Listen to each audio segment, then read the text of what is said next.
now. So, all right. So first we have welcome to Not So Private Parts. Thank you for sharing your story. For all the people who are going to be watching and listening and reading and all that other kind of stuff. Not So Private Parts is a blog centered around removing the shame and stigma from women's issues. And today we have Aimee Raupp. That's how I say it, right? That's how you say Yay, it. I Perfect. did Yay. it. She's an acupuncturist, women's health expert, fertility specialist, herbalist, author of Yes, You Can Get Pregnant.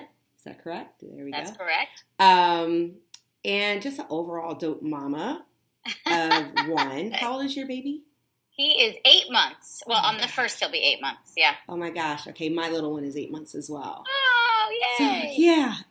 So congrats on that. It's a fun time. Yeah, congrats to you too. Yeah. How are you sleeping? Well, I mean, I'm very fortunate. We have a wonderful nanny who does spend a couple nights over a week. So because awesome. When I go to work, I make sure she sleeps over so I can be well rested. Wow. But he does sleep pretty well. We just came back from California, so he's a little. He was off. He was up from 3:30 to 5:30 last night. Yeah. But otherwise, he's getting like about 8 to 10 hours of solid sleep. That's awesome. How about your little one? I see sleep in the horizon. It's not here. It's not here yet. It's coming very soon. Yeah, it's like it's over there somewhere. I can almost touch it, but it's just like hanging out in the corner, Mm-hmm. So that's where we are with sleep. Yeah, so.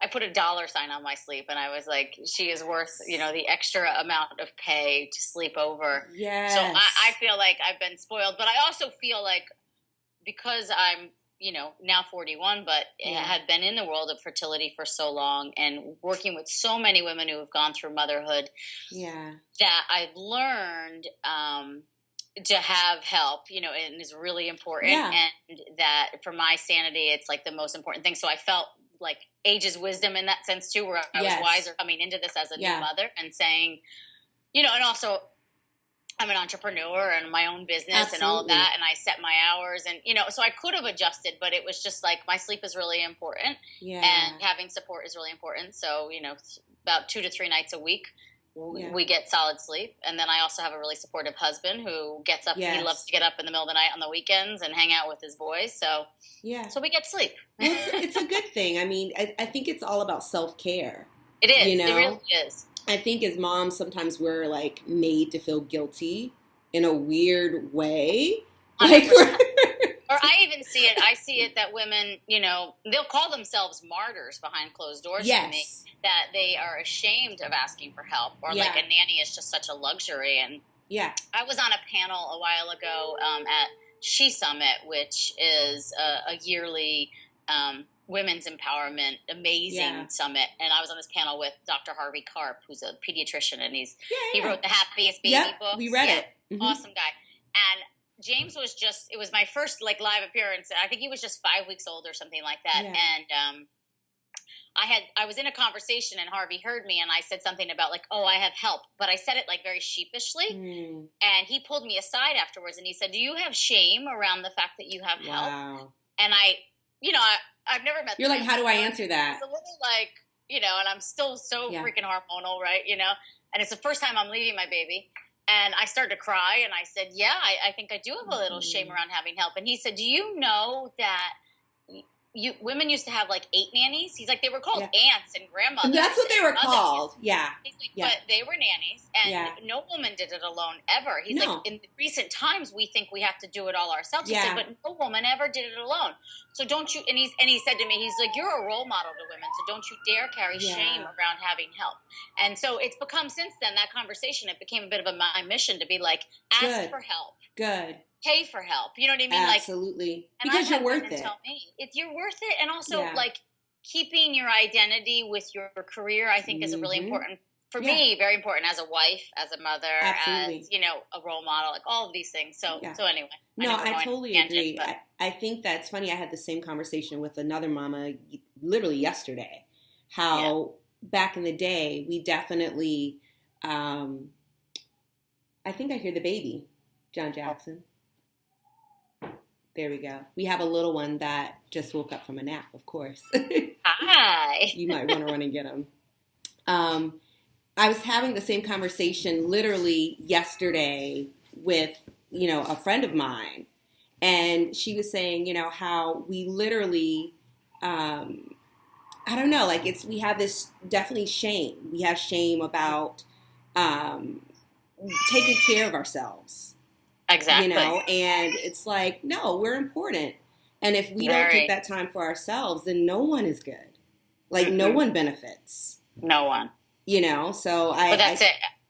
There was, have you seen those Lincoln Town Car or something, Lincoln car commercials with Matthew McConaughey, and there's a catchphrase that they're using. It says, when taking care of you takes care of everyone else. Yes. And I've been using it, and in fact, the next book I'm working on, that's going to be a big part of it, of just like, we have to nurture ourselves in order to be good enough then to take care of everyone else. But if we leave ourselves out of the equation, we just fall apart, Yeah, absolutely. Absolutely. Well, okay. So let's jump into it. Tell us a little bit about yourself. We know you're an acupuncturist and all things women's fertility and all that, but tell us about you and your awesomeness. Well, yeah, so I've been in this field practicing. So acupuncture is one part of Chinese medicine. I do Chinese medicine, which is acupuncture, herbs, lifestyle. And I've been practicing that for like 11 years. Okay. And I love it, Okay.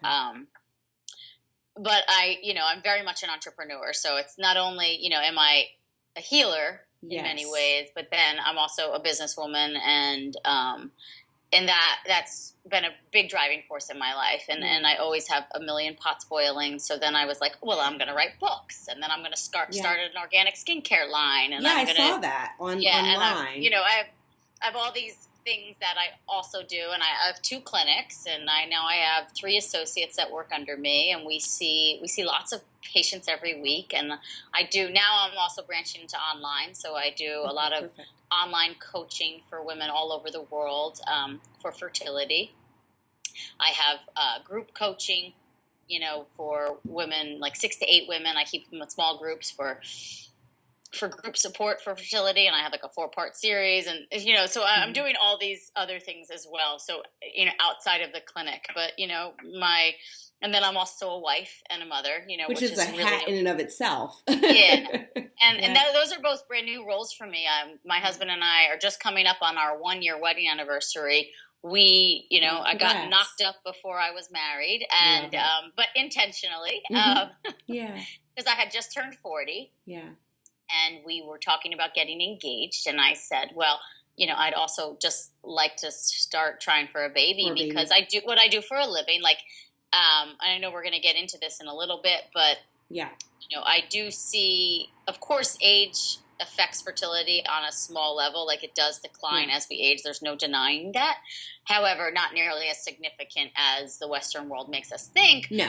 But with me, we had this, our grand vision is 2 children. And so I said, well, if we're going to want 2 and I just turned 40, we better get on it, And so anyway, we got pregnant like our 2nd month of trying naturally, which was awesome. And and then we got married. I was 5 months pregnant when we got married. And so so anyway, the role of a wife and a mother are both brand new for me. And all of it.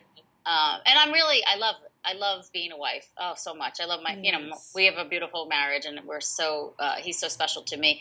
And then now having a family is just, it's a dream come true. It's something I always wanted. And it just took me a while to find my guy. But I believe that I was truly supported in that path, because I wouldn't have been able to, write, my first book came out when I was 35 or 36, Chill Out and Get Healthy, which was just a guide for women overall on how to improve their health. And then my second book, Yes, You Can Get Pregnant, came out. It'll be 2 years in June. Yeah, 2 years in June. And so I wouldn't have been able to do either of those things. I think, not that I wouldn't have, because I'm writing my next book now, and I am a wife and a mother. But it there was a nice time frame for me to focus on those things. Yes. And then, and just being where I'm at now, I feel so in such a good place to become a mother and a wife now. So just balancing it all is really fun for me. It is such a balance, I think. Like, I think with all the different roles that we play, I love how you are making sure that you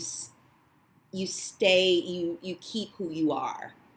I have to, right? Yeah. It's also, that's, and this is something I always say in the clinic. And then I also have women who have been clients of mine that are older and are role models to me that raised their kids and maintained a healthy marriage. And the biggest message I've gotten from them is to maintain who you are, because that's the woman your husband fell in love with. Yeah. And then that's also the woman I think you want to portray to your children. Yeah, absolutely. I want him to know that, I am a rock star, and I bust my ass, and I'm proud of every single thing I do. Yeah. And like, he was just sitting at the kitchen counter. I was like, before we got on this call, I was making anti-aging facial oil and body butter. I'm preparing for our Mother's Day sale, and I still make all my own beauty products, which is insane. That's about to be delegated off because I'm ready for bigger. But everything's handmade, and so and I always joke with him as I'm making it in front of him that it's his college fund. I'm like, "This is your college fund, buddy." So he gets really excited. He has no idea what I'm saying, but he's it's a college fund. It sounds good. I love it. Yeah, so I try to involve them, and and then we have fun. Well, I think kids feed off of that. They know when their mothers are happy. Yeah, exactly. And they know when we're not. And it's exactly. Like, if we're not fulfilled, how can we pass on anything to anyone else? That's it. That is so important to me. Yeah, I call it oxygen. It's like, how you're in how you're in the airplane, and they always say, okay, put your oxygen mask on first. In the event something happens, and then you give it to everyone else. And I think it's the same with motherhood. It's like we have to be able to take care of ourselves in order to do anything for anyone else. Exactly. So, okay, so tell me about belief-based medicine, and what role does it play in fertility exactly? Well, and we kind of just came up with that term. I shouldn't say we. I came up with that term. Yes. It's like we, as in my marketing team, really likes it. But yes, I bought the URL, I think, over a year ago. Super cool.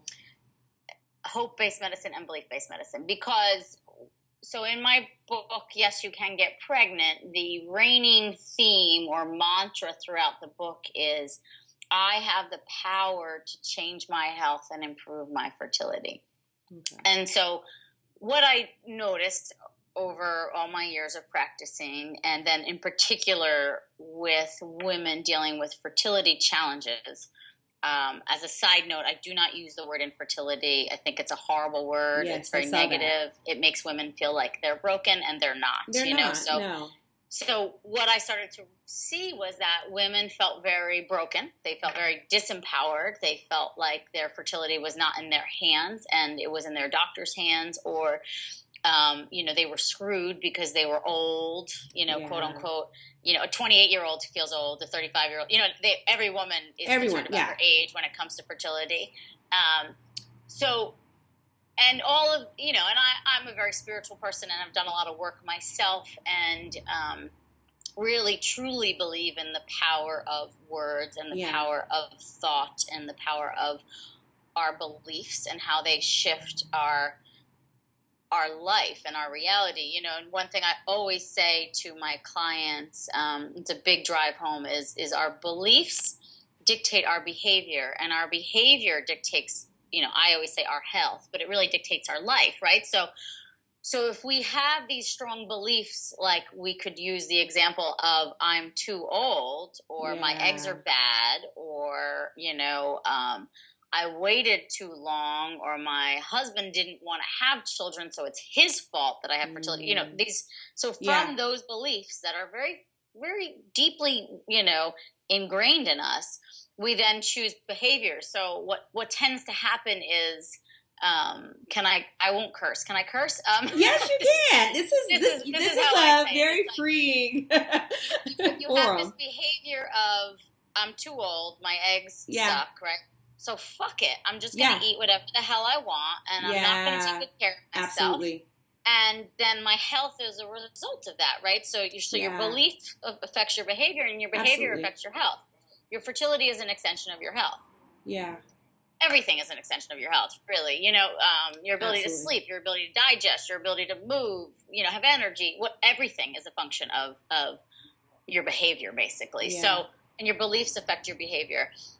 And, so that's kind of how belief-based medicine came to. It was given birth to, from that idea that we really have the power to shift our health, and that will then improve our fertility. And so if I have one goal, with my clients, it's to impart that to them, that they have the power over this, and sure, maybe we have low ovarian reserve. Maybe we have, polycystic ovarian syndrome. Maybe we have this diagnosis of some sort. But it still doesn't mean that you can't shift your health, and even if, I always say to women, with, like, say, poor ovarian reserve as a diagnosis, it doesn't mean you have 2 eggs left. You still have a couple hundred, maybe a couple thousand. We're born with millions. So we can't maybe change the quantity of eggs you have left, but we can for sure improve the quality. Because those eggs develop and mature inside your body. So they're just sitting there in some reserve tank, right, until they need to be recruited. Exactly. And then for 100 days, they're growing up, basically, and maturing inside your body, inside the pH of your body, and how much sugar and how many toxins and, like parabens and BPAs, all of that influences that egg. Absolutely. Influences every cell in your body. Stuff that we're exposed to every day, it seems like. Yeah. Exactly. So, and it also is influenced by, right, we know stress affects our health. It's proven, it's scientifically proven. And so our beliefs really dictate the amount of stress we have in our life, right? Yeah. So anyway, for me, it's always going back to this core and trying to get women, what I see is really just trying to get women to love themselves enough to feel worthy enough of making choices that support their health and their fertility. Absolutely. And even if that's, like, I love myself enough and feel worthy enough. And sometimes my husband feels a little, he gives me pushback on it. But, to pay the extra whatever amount of money I pay my nanny to sleep over 3 nights a week. Yes. That's worth it to me. You know what I mean? Like, that's worth it to my health. Yeah. And I'm worthy of it. And I know I can make the money. Do you know what I mean? Like, but that's because I believe in me. So at the core, I think at the core of belief-based medicine is teaching people how to love and respect themselves enough to feel worthy enough of proper behavior to support themselves, Wow, I've never heard it put like that before, actually. I mean, even we throw out self-care a lot. We always throw it out, but really it comes down to really feeling worthy. That I'm worthy to eat certain foods. I'm worthy to only put certain things on my body. I'm worthy to actually, I need the nanny to sleep over 3 nights a week so I can sleep. I'm worthy to educate myself and make the right decisions to support me, So it's like, wow. But I do. I believe, through all my work and all the teachers I follow and what I've been taught and what resonates most with me is worthiness and that's rooted in self-love, really. So it's like self-care really should be self-love. And so basically. And I call it in my book, because then I have all these recommendations like don't eat gluten and no soy and, all of these things. And it becomes, it's strict in a way. And so that's hard for women because they're like, well, if you want me to feel good, like I want to eat sugar, that feels good. And, so I say, well, let's look at it then as my self-love health mission. So what is, what's going to feel good now, but also in 24 hours? Because if you eat that sugar and feel really good about it and don't regret it and don't feel guilty, then by all means you should eat it. If you eat it, though, and you beat yourself up about it for the next 3 days, that sugar is going to do so much more harm to you. Then, one of my teachers says, if you eat something and you feel really good about it and enjoy every second of it, it probably won't be bad for you. But if you eat it and you feel really guilty about it, it's going to do a lot of damage. Wow. And I think that's just something to really ponder. Yeah, that's wow. So if you're going to have ice cream or a slice of pizza, I always say, like, love it to pieces, and, like, enjoy but that's important for food in general. Like, enjoy every morsel, be grateful for it, be present to it. And if you are, then you start to really see, food is medicine and your vitality but any choice, not just food.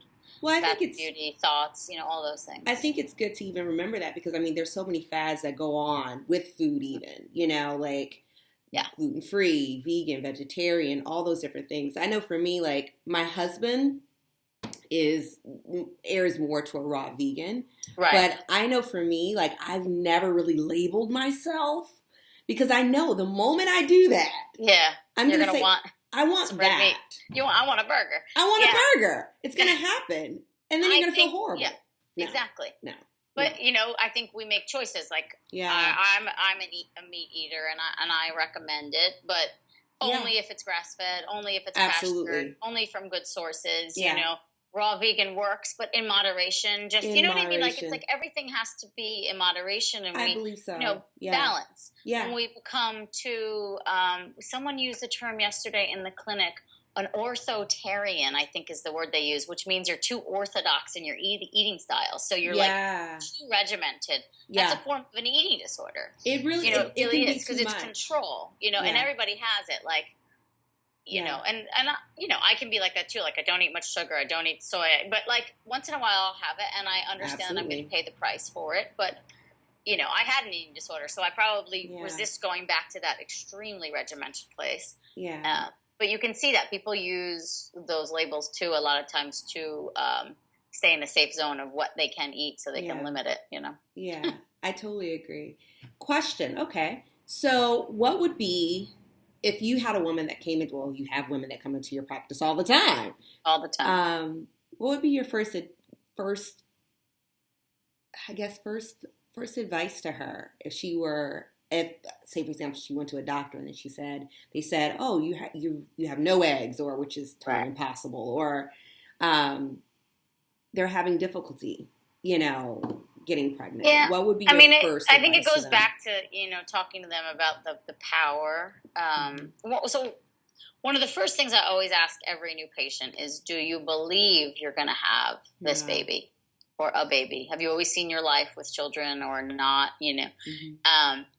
And, to date, I'd say 99.8% of those women answer with the word yes. Some are through tears, some are loud, positive yeses, so it's a yes on a spectrum, but it's always a yes, pretty much. Yeah.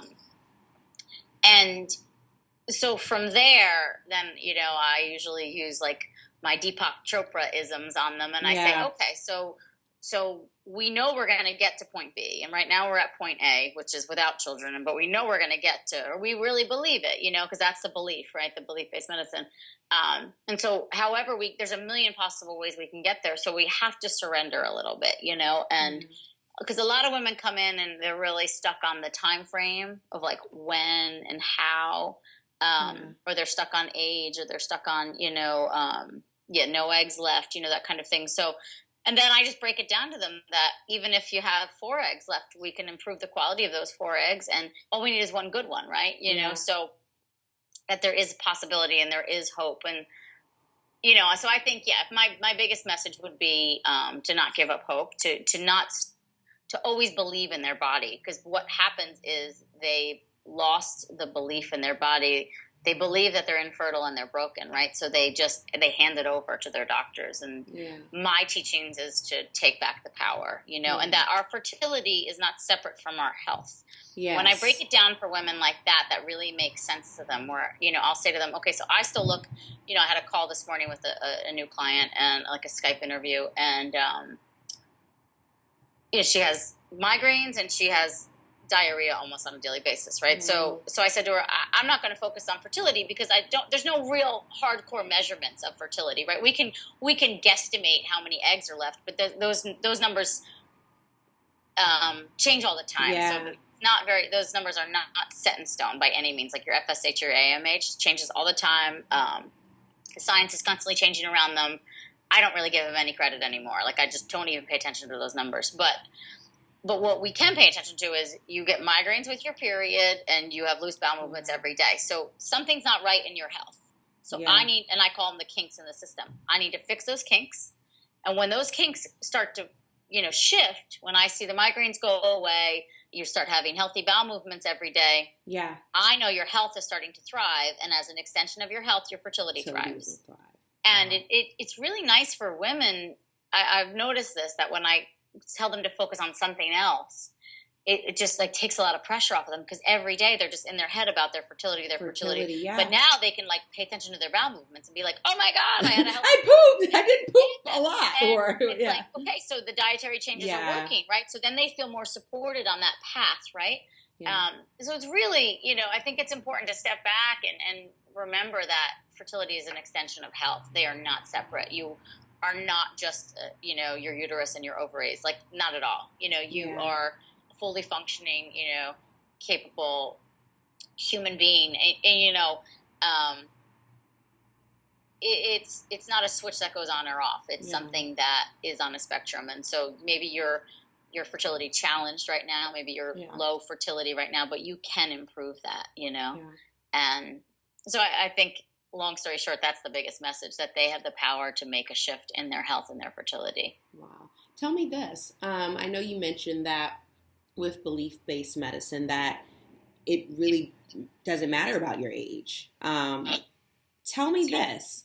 Do you feel that there is a stigma behind advanced maternal age? And what 100%. Are you and what are you doing to remove that? Same thing, I think, just to go back to, there's a lot of research now. So I do throw a lot of science, especially in my book, there's a lot of science too. There's the field of epigenetics, it's called. So it's, we used to believe that our genetics were set in stone, right? So like if, mom had a miscarriage, maybe you would, or if dad had heart disease, you might get it, or cancer or whatever. Now that's no longer the case. There's only like 2% of diseases are heritable, which means that you can actually pass them on from one person to the next. And it's like some serious ones like MS and things like that. Yeah. So fertility challenges are not inherited, which a lot of women will come in and be like, well, my mom had trouble. Really has nothing to do with it. But so if we look at epigenetics, what epigenetics shows us is that, yes, you might have those genes, you might have that predisposition, but how you live your life influences whether those genes turn on or turn off. So whether they actually express themselves or not is totally up to your lifestyle, 100%. So that means sleep, that means stress, that means diet, that means exercise, that means, I think mindfulness, meditation, anything like that. Yeah. And then now based on the branch of epigenetics, now there's all this amazing research going on about how our cells in our body shift in response to things like happy thoughts versus negative thoughts versus sleeping 8 hours versus not sleeping versus too much caffeine versus pesticides, all these things. Yeah. And if you step back and realize, okay, so we can fight the aging process in our cells, meaning we can make our cells healthier, even though we're increasing in number of years old we are, right? Yeah. But our cells can actually get healthier. Then to look to it, the ovaries and the eggs inside of them, those are just made up of the same cells in your body that are in your skin and in your eyes, So yes, we do decline with age. Like that's just a normal process, but we don't have to decline nearly as fast as we think. And we can actually get older in years. Well, I should say this one way. Chronological age and physiological age can be very different. So the number of years old you are versus the health of your cells can be very different. And you can really improve the health of your cells as you age. So, I think, right, I had an eating disorder in my 20s. In that, like 35 is when I really got into all this stuff I talk about. So maybe 34. So like the last 6 years, I'd say I'm really like living this message, It's like when my first book came out and I started to I changed all bath and beauty products, my food, all that. Yeah. I really truly believe my cells are healthier now than they were back in my 20s. Like I know it, I feel still, I think cellularly, I'm probably 35, maybe 34, so that's probably why I got pregnant so easily. Yeah. And I'm not bragging. I'm really just trying to say, like, I practiced what I preached and it worked. Yeah.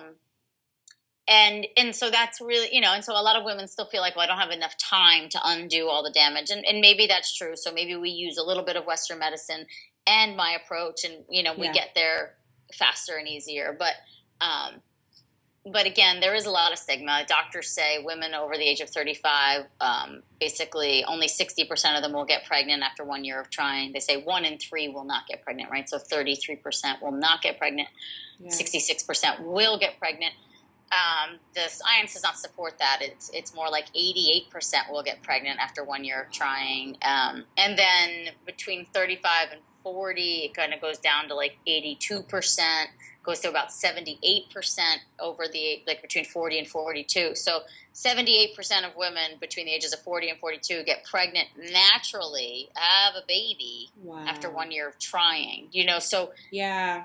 A lot of doctors say, I think I've heard recently something like 5 to 10% of women will get pregnant naturally over the age of 40. And, that's just, it's flat out a lie. There's no science to support it whatsoever. And you have to remember the statistics that they might be spewing at you are statistics from fertility clinics. So they're already women that are struggling. Yeah. They're not looking at the entire population. Gotcha. Even if we go to like African countries, women get pregnant in their 50s all the fucking time. Yeah. And in Chinese medicine, we say up until 49, we should be able to still get pregnant naturally. If we live in accordance with the Tao is what we say. So that means in accordance with nature. And gotcha. We don't live in accordance with nature at all, even like us right now. Yeah. We have too much screen time, like everything's kind of off. So I have a whole chapter in my book about getting back in touch with nature and like the steps you can take in a modern society to reconnect to nature and how important that is for your fertility and really just for your health, Wow. Okay. You're kind of like, you're kind of blowing my mind here just a little bit. I think that there's I have friends that are older, and by older, I mean like not really older at all, but society has made them to feel like, oh, I'm over 35, I'm over 36. I had a friend, no joke, who she was pregnant at 36 years old, and the doctor was treating her as if she were like 46, older, actually, like 50. And it's like, what the heck? It's like this huge, like, stigma that, you have to hurry up. And it's almost, I think it creates a panic in women. Well, it does. That's it. So the fear, and then they're disempowered, right? Yeah. And then they're panicked. And it's like the stress is not helping. So it's like, I never want to say stress causes fertility challenges, but I don't think it helps at all, No, and what comes first, the chicken or the egg? It's a very vicious cycle. But I agree. I mean, even for me, my gynecologist, their team is amazing, and they refer clients to me all the time. And so when I went in for an appointment and I said, we're going to start trying, do you want to test my FSH and my, like maybe we should do the preliminary test because I had just turned 40, so even though I have all this knowledge and all this, I'm human too, right? There's a little bit inside of me that was like, I hope this works. I hope what I've been telling everybody to do actually works and my gynecologist said to me, no, I'm not doing any of those tests. She said, what would you say to your patient?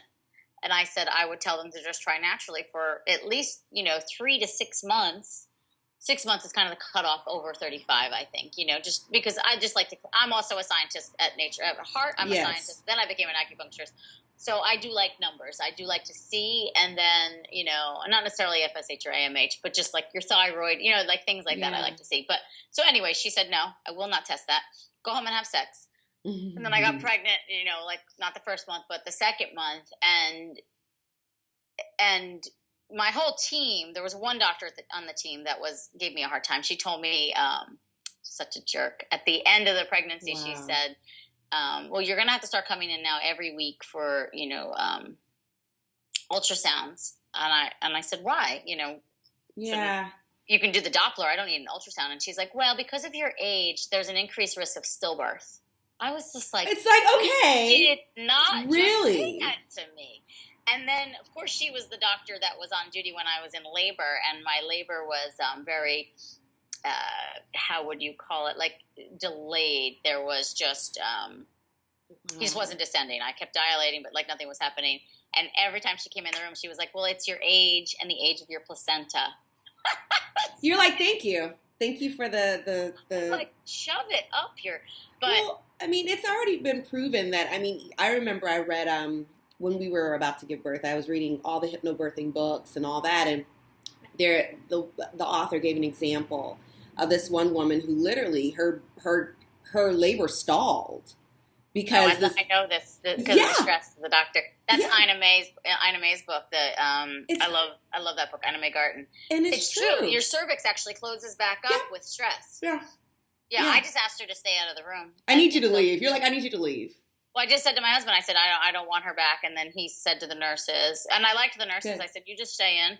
And then my doctor finally came on, and that was fine because she's awesome. But, wow. And then everything progressed. So, of course it did. Yeah. Because she left. Right. But yeah, I mean, I think there's a lot of stigma. And, I'll be the first to say, though, it's like, if I get a woman who's 45, I do feel a little bit of pressure to get her pregnant fast because I think 45 in our modern society is probably more the realistic cutoff point. Mm-hmm. If we were living in a village in Africa and eating from the earth and sleeping with the sun and all of that. It'd be different. But I think 44, 45, we start to, getting naturally pregnant gets more challenging. We might need assisted reproductive techniques. But I think, I just had this conversation yesterday with a client of mine who just turned 40 and wants to start for her second. And I really think 42 is like, you know what I mean? Like between 40 and 42, I think you still have a good solid window. Yeah. Then if you're still in really good health, then like my oldest pregnancy, 45, 44 naturally, 45 with an IUI, which is just an intrauterine insemination. So it's not an IVF. And then I've had plenty of IVFs like everywhere in the spectrum, but age-wise. But I do believe it can happen, and we just have to be really diligent about how we take care of ourselves. Yeah, absolutely. Well, it all comes back and patience. To Patience is a big part here, you know, and that's I live in New York. Most women are impatient, including myself, So, and we have timelines, things have to get done on our clock, So fertility nature doesn't really work on a timeline like that. And so surrender and trust are really big components to, I think, every aspect of life, but especially when you're trying to get pregnant. Yeah, and it's so beyond us. I think childbirth, pregnancy, all that is so like... Well, and if you get, spiritual on it, it's like the spirit chooses you and knows when they're coming. So you better just sit back, relax, and enjoy your life. It's so beyond us. You can't force that spirit in, you know? No, you can't. So there's that too. Yeah, absolutely. All right, I have 2 more questions for you. Sure. One of them, we talk about some random stuff at Not So Private Parts, like periods and menopause and miscarriage and pregnancy and pooping on the table and all those fun things. Do you have an embarrassing period story? So I I was thinking about it because I did get those questions right beforehand, and I'm like, I don't think I do. Yeah. Or an embarrassing pregnancy story. Well, I do have one of those. Okay. So we got my membrane stripped. Okay. Because I was delayed. I was 10 days post-date. And so at like 8 days post-date, they went in for a cervical check and she could reach the membrane. So she said, do you mind? And I said, no, it wasn't that bad at all. And we went home and, we're both like off of work, like going crazy. My husband's in like the back of the house. And I was doing something in the bathroom, probably getting together my little bag or whatever. Mm-hmm. And I peed myself, Oh, yeah, just, why not? But I thought my water broke, so we go to the hospital. I'm like, my water broke, Like, no. Like, and it's so funny. The valet guy checking it, because we're at New York, right? So there's a valet guy at the fucking at the hospital. You're good. So, and he's a sweet little man. We get out of the car, and he looks at my husband, and he's like, I'm just going to tell you right now, she's not in labor. He's like, I see women in labor all day long. He's like, she's not in labor. And I'm like, no. And I was really defensive. I'm like, my water just broke. And he's like, girlfriend, you are not in labor. He's like, I'll see you guys in about 30 minutes. And I was so pissed. We get in the elevator. I'm like, whatever. He doesn't know what he's talking about. I'm like, I'm the fertility expert. And my husband. Surely you know if you're in labor. So we get upstairs and whatever. They're like, yeah, no, you're not in labor. You basically like all this like hoopla, all these tests.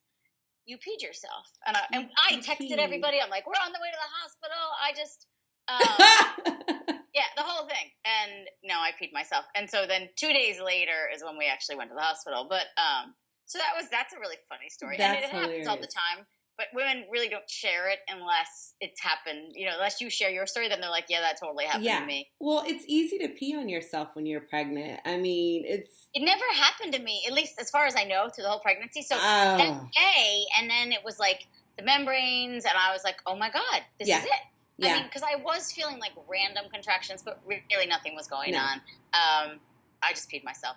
You just peed on yourself. Sorry. That's it. That's all. So did you text everyone back and be like, okay, so. Yeah, I texted. I was totally honest. I said, false alarm. I peed myself. That's it. Just urine. Just urine. Just everywhere. No, baby. Just urine. Just urine. Awesome. So that was an embarrassing story. But, period-wise, I think I've been fairly fortunate, That's good for you.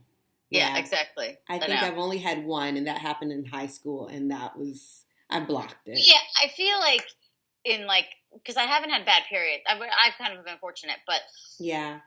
But I feel like there was like a time either in high school or in graduate school. I remember bleeding through onto a chair and being like mortified.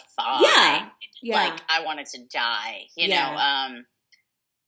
Yeah, and once I thought I was having really bad period cramps, and I actually was having appendicitis. That was interesting. That's pretty different, like slightly different. Appendicitis. But I've never had bad cramps before, and so I was actually in graduate school at the time for acupuncture, Chinese medicine, and most of the doctors there are actually physically they're trained MDs as well as herbalists and Chinese medicine doctors, and so I went to one who was an MD. And she palpated, there's a certain thing you do to check if it's appendicitis. Mm-hmm. And she was like, yeah, you're having an appendicitis attack. And I never got my appendix out. She actually treated me with acupuncture and herbs, which is really fascinating. But wow. But I thought it was a really bad period. No. So I stayed in the bathroom kind of embarrassed because I was like, pooping my brains out and bleeding. Like the whole thing was just messy. It's so like what's happening? I'm just going to stay in the bathroom. And then I thought I was going to pass out. So I was like, let me go to the clinic because there's a clinic on campus. And I walked back to the one and I was like, I don't feel good. And she laid me down and I was like, I think it's bad cramps. And then she palpated me. She's like, no, appendicitis. Appendicitis. That's what's up. Wow. So, yeah. All right. Last question. If you were trapped on an island, what would be the 3 items that you couldn't live without? I gave this some thought too, because it's. I mean, when else? I mean, when do you ever have to think about that? I mean, it makes sense. It's like I don't know. So I was thinking coconuts because I really can't live without coconut oil for my skin and coconut oil to cook with, and I love coconut milk. Yes. So one coconut would really help, or several coconuts, a coconut tree perhaps.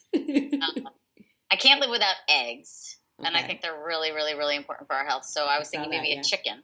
Yeah. I constantly lay eggs, or a laying hen. Yes.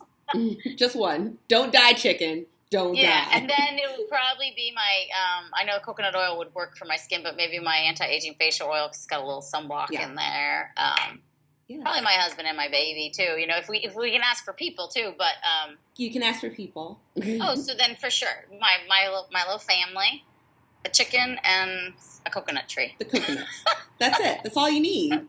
That's all you need. I love it. I love it. Well, thank you so much for interviewing with us. Where can we find your products? Your book? AimeeRaupp.com has everything. Okay.